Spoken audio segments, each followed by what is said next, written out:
안녕하십니까. 신인균의 일꾼사TV 항공전사 시간입니다.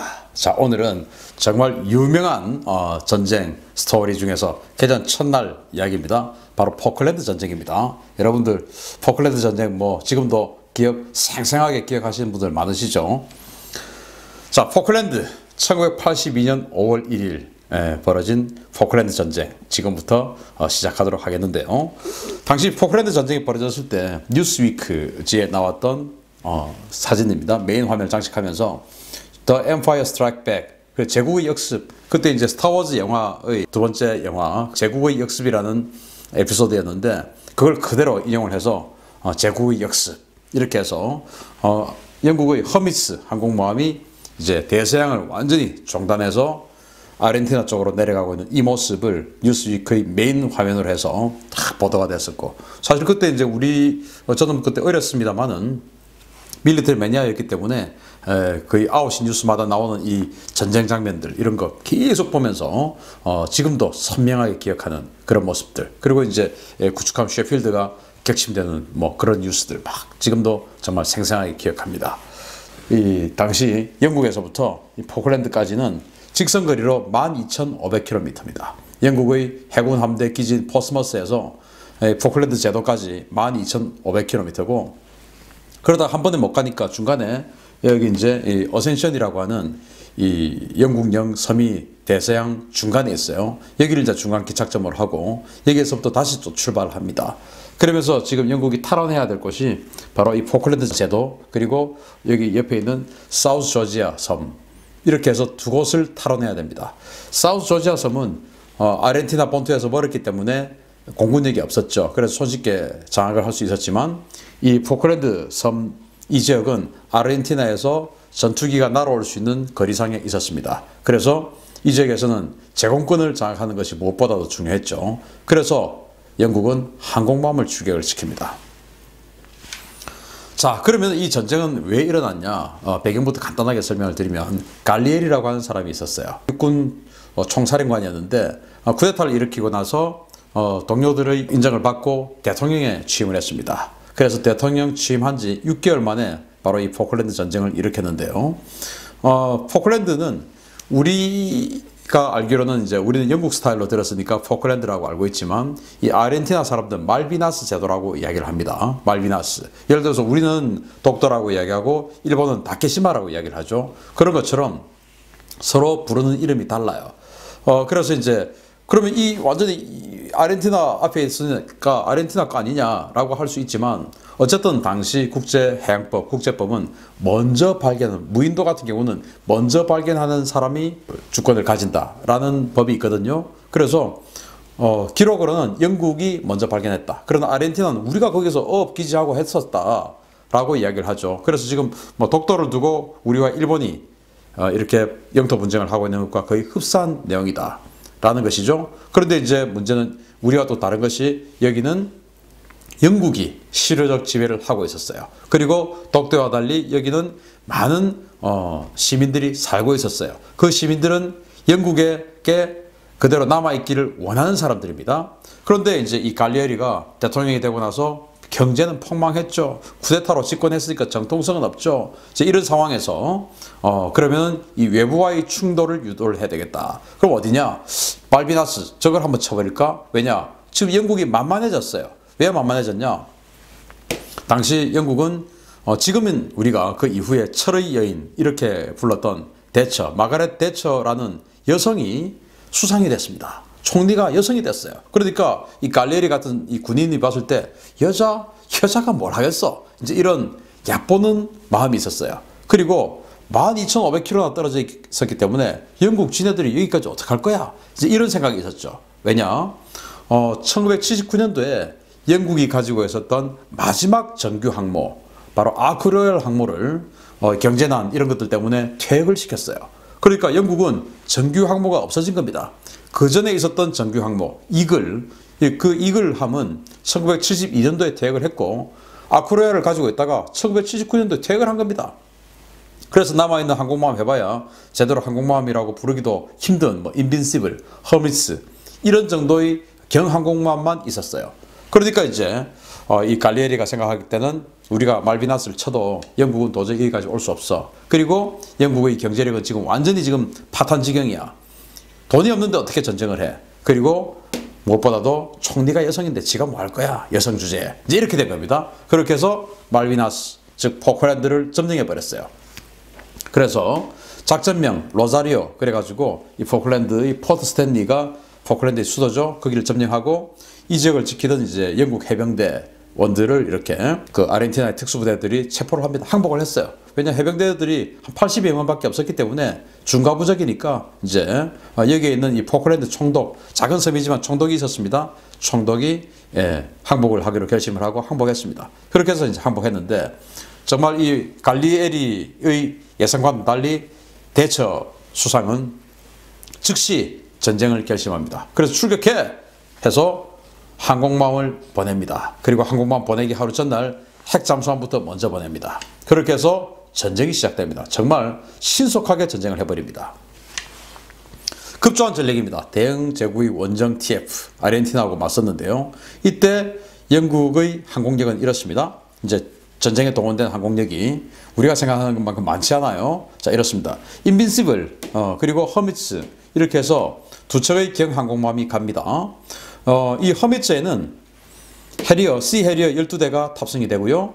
이 인빈시블은 더 작죠. 그래서 C 해리어 전투기 8대가 탑재가 됩니다. 그래서 C 해리어 전투기 20대가 항공모함에 탑재가 돼요. 그리고 여기 영국 공군의 해리어 GR3 이게 10대가 컨테이너선에 따로 또 탑재를 하고 갑니다. 컨테이너에 항공모함이 이제 없으니까. 그런데 20대만 가가지고 하기에는 도저히 안 되는 것이죠. 그래서 영국 공군의 해리어 GR3를 항공모함이 아닌 항공모함이 없으니까 컨테이너선에 양쪽에 컨테이너를 쌓아가지고 외부에서 보면은 안 보이게끔 그렇게 해서 그 속에다가 해리어를 숨겨서 공군용 해리어 10대를 숨겨서 또 같이 갑니다. 이렇게 해서 총 30대의 해리어 전투기를 가져가는데 문제는 이제 이 영국 공군의 해리어 GR 이 기종은 제공전 능력이 없어요. 그래서 그냥 지상 공격 능력만 있습니다. 그래서 함대 방공이나 공중전투 이런 것들은 해군의 C 해리어 이 20대가 전체적으로 다 맡게 됩니다. 그러니까 이 20대 가지고 함대 방공 이 모든 것을 다 해야 되니까 그것도 전쟁이 2달이나 길어졌죠. 그 2달 동안 이 20대 가지고 다 돌아야 되니까 정말 이거 뭐 굉장히 힘든 일이었죠. 이렇게 해서 당시 영국이 해리어 전투기를 총 42대를 가지고 있었는데 그 42대 있다고 하더라도 그게 다 가동되는 건 아니죠. 그래서 그 중에서 30대를 가지고 갑니다. 그때만 해도 사실은 아르헨티나는 공군 전력이 좀 쓸만했어요. 지금은 완전히 다 무너졌지만 그때는 아르헨티나 공군 전력이 이렇습니다.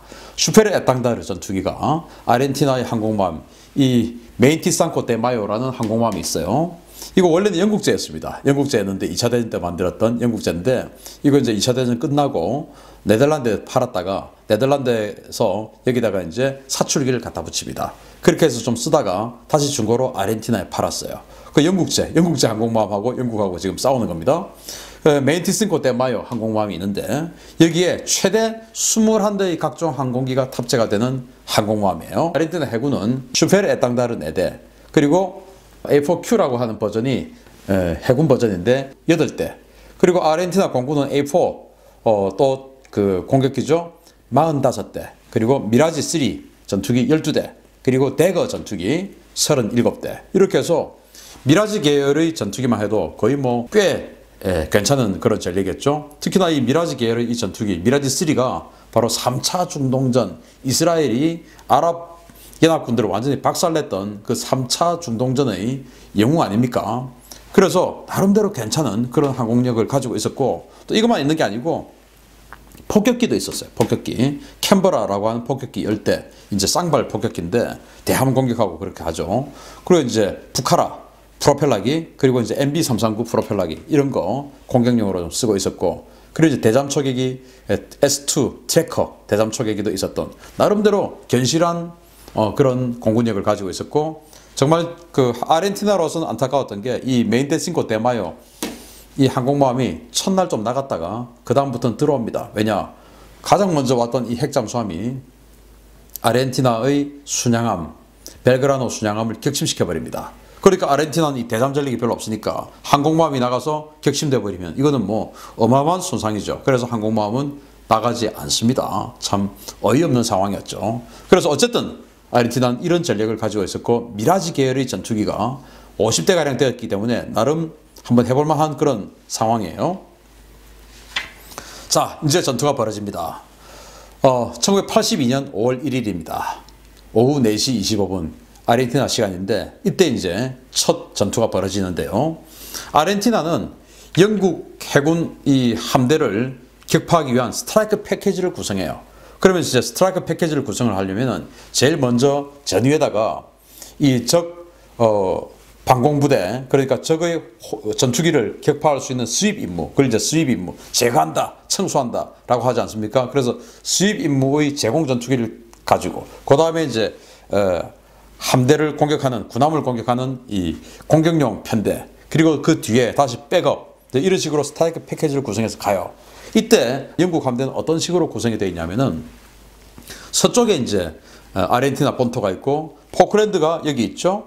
그러면 이제 영국은 이런 식으로 이제 그 구성을 딱 마주보고 하게 되는데 아무래도 해리어가 20대밖에 제공전을 못하니까 20대 가지고 제공전 다 치르기엔 너무 부족하죠. 그래서 항공모함, 허미츠하고 이 인빈시블 이런 것들을 뒤로 뺍니다. 뒤로 빼고 그 전위에다가 그 다음 선에 이제 구축함들을 배치를 해요. 그리고 그 다음 선에 이제 항공모함에서 출격한 해리어 전투기들이 캡을 돕니다. 이렇게 이제 초계를 돌죠. 그 캡 스테이션, 초계 지역을 세 군데를 나눠가지고 해리어에서 출격을 해가지고 해리어들이 와서 항공모함에서 와서 두 대씩 편대를 이루어가지고 세 군데에서 초계를 돕니다. 캡 스테이션을 세 군데를 만들었어요. 그러면은 영국은 동시에 6대씩의 초계를, 항공 초계를 계속 도는데 이것을 24시간, 20대 가지고 6대씩을 24시간 돌렸으니까 이 해리어들이 얼마나 가혹한 작전을 했겠습니까? 이제 이런 작전을 그 함대 구성을 하고 이런 작전을, 항공작전을 하고 있는 상황에서 아르헨티나의 스트라이크 패키지가 옵니다.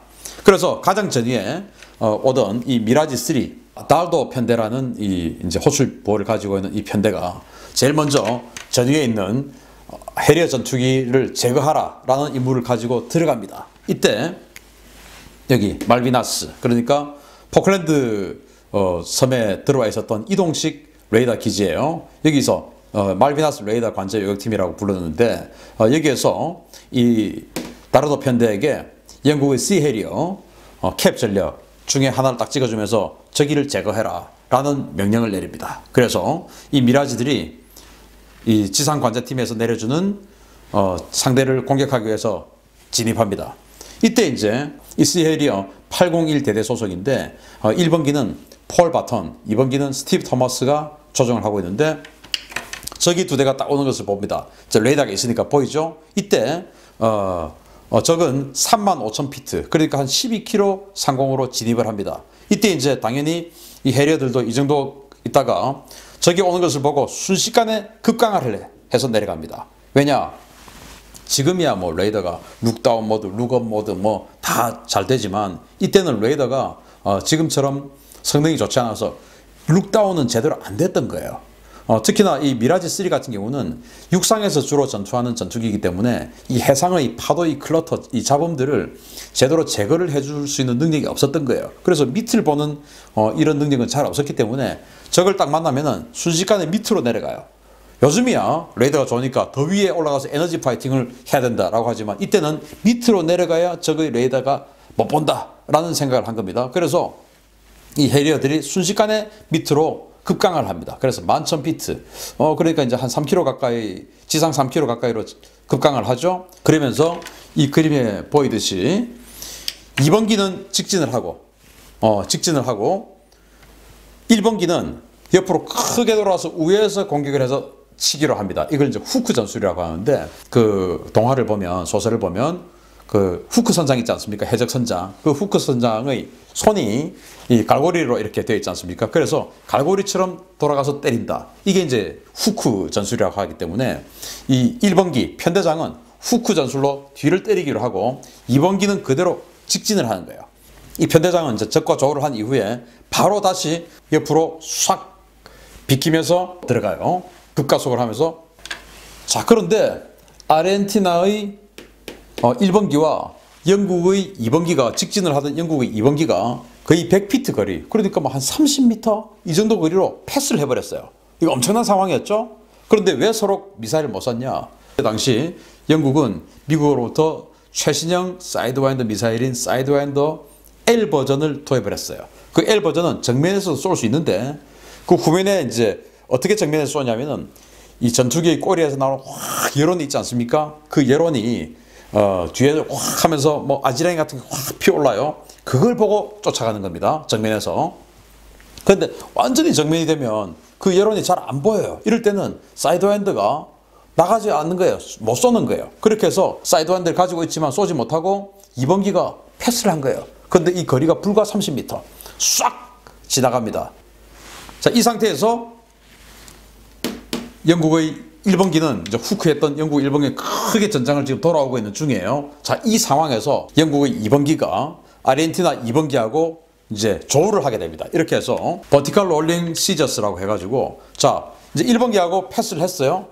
영국 2번기가 아르헨티나 1번기하고 패스를 했어요. 그런데 이 아르헨티나 1번기가 굉장히 좀 어버버한 사람인 것 같아요. 이제 지나갔으면 뭔가 조치를 취해야 되는데 좀 제대로 조치를 못하고 지나갔습니다.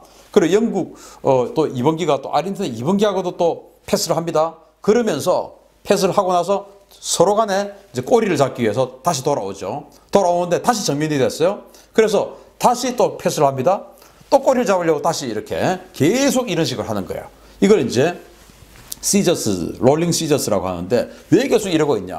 이제 가면서 왜냐, 한 명이 이렇게 교차를 했는데 한 명이 다시 이렇게 하지 않고 계속 가버리면은 여기서 따라와서 꼬리를 잡아버리는 거예요. 그래서 꼬리를 잡히지 않기 위해서 계속 크로스를 하고 다시 돌아오고 크로스를 하고 다시 돌아오고 이렇게 되는 겁니다. 이러면서 상대가 실속을 하길 바라는 거예요. 실속하면 이제 이거 못 돌아오니까 그때 이제 꼬리를 잡고 쏘는 것이죠. 그래서 죽지 않기 위해서 계속 이제 시저스를 하고 있는 중이에요. 이렇게 시저스를 하고 있는 중에 이제 1번기가 후크를 해서 들어오지 않습니까? 후크를 해서 들어와서 시저스를 하고 있는 아르헨티나 2번기를 사이드와인드로 쏴서 바로 그냥 격추를 시켜버립니다. 이렇게 되니까 아르헨티나 어버버하고 있던 이 아르헨티나 1번기는 2번기 격추된 것을 보고 지금 2대1 상황이 됐잖아요. 큰일 났습니다. 그래서 이 상황에서 자기도 계속 자기도 이제 시저스를 해야 되는데 바로 이런 상황에서 8,000피트, 그러니까 뭐 한 2.5km 이 정도 고도로 급강하를 시도를 해요. 슬라이스 급강 쫙 가버립니다. 그러니까 2번기가 또 시저스를 하다가 제가 그냥 가네요. 와야 또 계속 이게 되는데 가네요. 그러면 이제 2번기가 따라가면서 바로 그냥 사격을 해버린 것이죠. 그래서 1번기 편대장이 왜 이렇게 어버버한 사람이 됐는지, 그래서 아르헨티나 1번기도 정말 어이없이 2대1 상황이 돼가지고 쫄아가지고 그냥 도망가려고 하다가 계속 이렇게 하다가 뭔가 조금 기회를 봐야 되는데 하다가 이렇게 가버린 거예요. 그래서 이제 2번기가 따라가서 바로 그냥 격추를 쐈는데 사이드와인드를 맞았어요. 맞아가지고 아르헨티나 1번기가 바로 격추가 안 된 겁니다. 그래서 하얀 연기를 뿜고 도망을 갑니다. 도망을 가서 이 포클랜드 섬까지 가요. 그러니까 아르헨티나 말비나스라고 하죠. 말비나스까지 가요. 그런데 정말 억울한 것이 아르헨티나의 1번기를 이 말비나스 섬에 있는 아르헨티나군 방공부대 30mm 기관포, 방공포에 보니까 이게 지금 뭐야 해가지고 이 전투가 벌어졌으니까 다들 긴장돼 있지 않습니까? 여기서 쏴버린 겁니다. 아군인지 모르고 형상만 봐도 이게 미라지냐 해리어냐 이걸 알아야 되는데 분명히 미라지인데 쏴버린 겁니다. 그래서 아르헨티나 1번기는 영국 2번기에게 사이드와인드를 얻어맞고 바로 격추가 되지 않고 피신을 했는데 아르헨티나군의 기관포를 맞고 격추가 되어버렸어요. 그래서 바로 즉사해버렸습니다. 아르헨티나 2번기 제일 먼저 격추됐던 2번기는 사출을 해가지고 이젝션해서 포로가 됐어요. 이렇게 해서 순식간에 아르헨티나군 수입 전력인 제공전투기 2대가 해리어들에게 바로 그냥 격추가 되어버렸습니다. 그리고 그 다음에 이어서 이제 대거 전투기가 있었는데 이 대거 전투기에게 또 지상관제팀에서 자, 저기 지금 해리어가 한 대가 있는 것 같아. 너가 가서 공격해. 라고 이야기를 한 거예요. 이 대거의 임무는 뭐냐면은 이 스트라이크 패키지 중에서 가장 후에 있는 전투기입니다.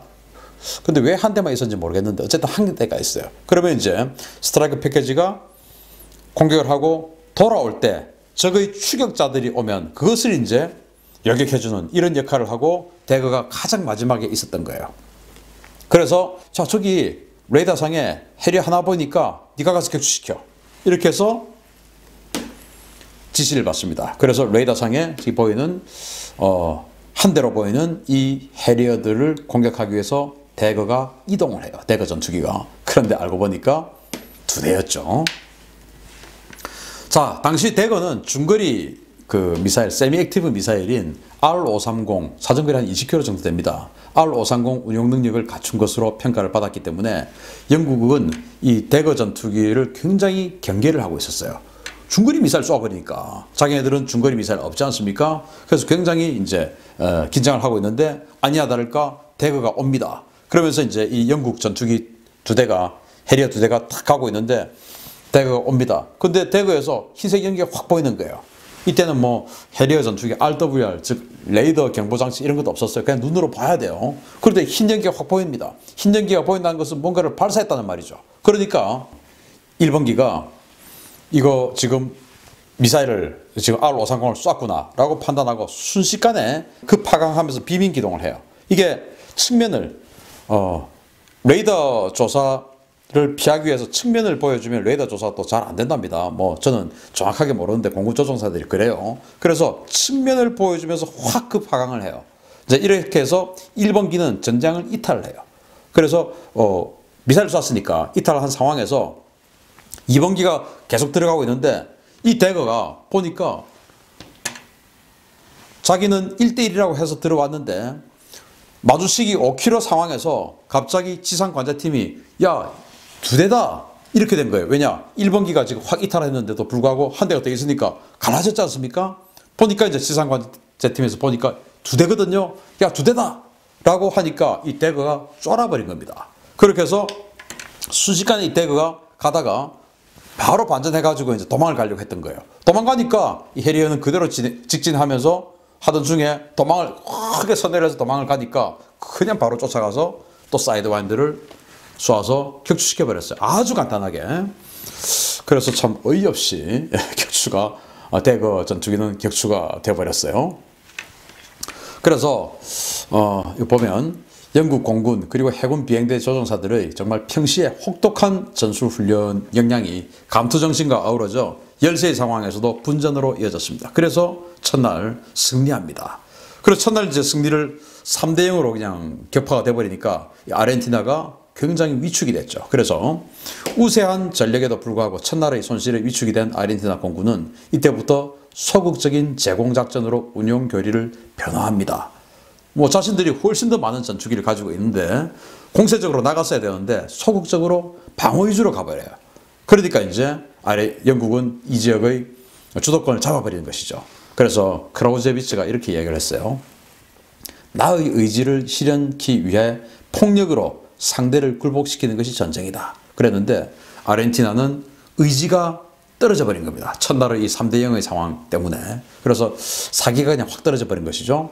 그래서 첫날에만 3대 0의 공대공 전투 완승을 거두며 그 성능과 방공 역량의 의구심을 어느 정도 해소한 영국 해군의 씨 해리어.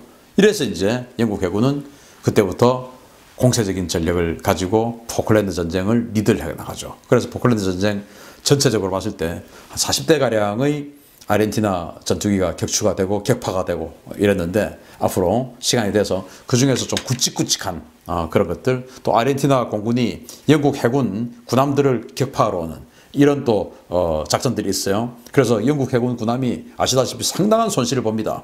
이걸 또 이제 반격하는 영국 공군 해리어들이 또 있어요. 이런 것들도 한번 제가 항공전을 통해서 알려드리도록 하겠습니다. 그래서 이때 미국의 지원으로 사이드와인드 9L이라는 최신 무장을 긴급 확보할 수 있었던 영국이죠. 그래서 해리어 조종사들이 자신감을 가졌어요. 왜? 정면에서 쏠 수 있으니까.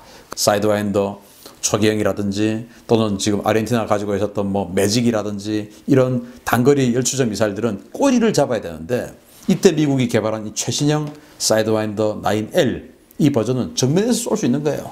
그러니까 자신감 생기죠. 이제 이런 거 긴급 확보할 수 있었고, 또 아르헨티나를 공격하러 정말 12,500km를 내려갔으니까 영국 입장에서는 이 허미츠나 이런 것들이 도대체 얼마나 버틸 수 있을까, 격침되지 않을 수 있을까라는 그런 걱정도 있었어요. 그래서 전쟁하기 할 때 레이건 대통령에게 우리가 만약 허미츠가 격침되면 당신네들 그 와스프, 그 해리어 실려 있는 거 그 통째로 우리한테 지원해 주시오. 이런 약속까지도 사실은 받았다라고 합니다. 자, 이렇게 해서 영국이 아르헨티나와의 개전 첫날 첫 공중전에서 3대0의 완승을 거두고 그때부터 주도권을 잡아가는데, 이 씨 해리어 단 20대 가지고 세 군데의 이 캡 촉의 위치를 정하면서 24시간 동안 2달 동안 이런 작전을 한 씨 해리어의 엄청난 활약, 이때가 시작입니다. 앞으로 이거보다 더 강력한 공중전, 포클랜드 공중전 또 알려드리도록 하겠습니다. 마치겠습니다. 감사합니다.